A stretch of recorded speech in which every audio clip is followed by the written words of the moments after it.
inyong lahat. Mari mo magkakihayag ang lahat natin kung tumayo para sa pamalayo. Uunahan ni Ginoong Makeyo.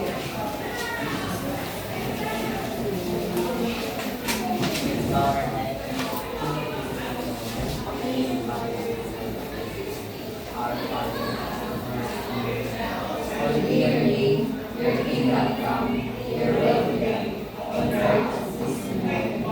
Give us this day our daily bread, and forgive us our sins, as we forgive those who sin against us. Do not bring us to the test, but deliver us from evil. Amen. Kaya na kayo mamunod? Ngayon naman ay nagtatalakay ko sa inyo ay tungkol lamang sa itinalakay ni Ginoong sa bandal. Ngayon naman ay tatalakay ko sa inyo ang characteristic of appropriate instructional materials in language teaching.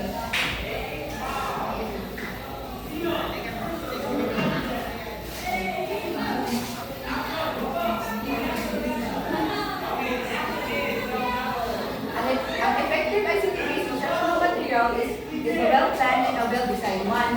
So, halagang maging maayos ang ating pagpaplano at paggamit tayo ng ICT-based instructional materials upang matutunan ng ating mga mag-aaral ang mga talakayin at mas lalo nila itong maintindihan kung kaya napakahalaga na well-planned and well-designed ang ating mga instructional materials upang mapukaw yung mga interest ng ating mga estudyante na makilahok sa ating talakayan o sa ating klase.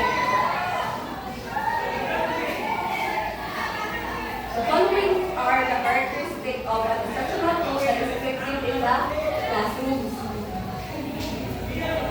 Ano pang basahin din? Okay. 1. Inventors instructional Ang mahusay na instructional materials ay tumutulong sa mga mag-aaral na matutunan ang mga talakayin na mas madali at mas epektibo. Kung kaya napakahalaga nito, lalo na sa wika, kinakailangan na ma-discuss ng isang guro ng mabuti yung mga kahulugan ng mga salita o ng mga pangungusap upang mas lalo nila itong maintindihan.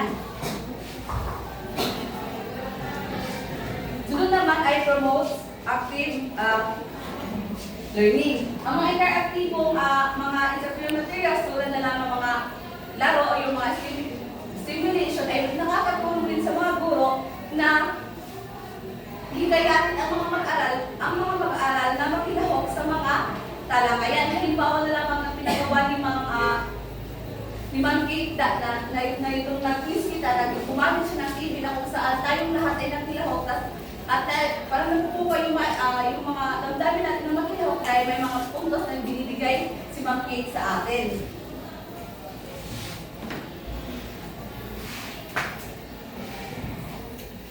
Katapos naman ay develop critical thinking. Ito naman ay naglalayong mahubog ang ating mga mag-aaral na mapanuri at malayong mag-isip kapag tayong mga guro ay nagbibigay ng mga problema na kailangan nilang ma-solve. Dito rin ay numuhugala yung mga mag-aaral na parang tulad na yung halimbawa nito yung tulad na pinagawa ko sa inyo dito sa pagsalimika na kung saan pinapasalin ko kayo na gamit ng mga teknolohiya at doon tinanong ko kayo kung ano yung mga naging hamon ninyo sa paggamit ng teknolohiya sa pagsasalimika.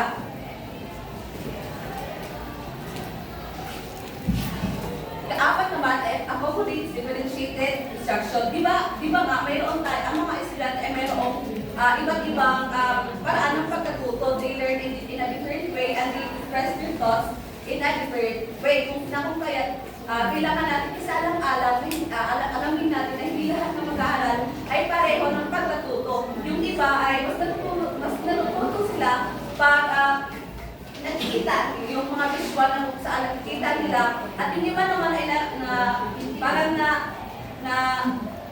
natututo sila sa kung naririnig nila yung mga lesson at yung iba naman ay mas naiintindihan nila kung ito ay nahahawakan nila. Tulad ko na lamang na hindi ko naiintindihan kapag naririnig lang. Gusto ko yung may nakikita ako at mayroon akong nahahawakan at naririnig. Kung kaya doon ako mas comfortable na kung saan doon din ako nakatuto ng maayos.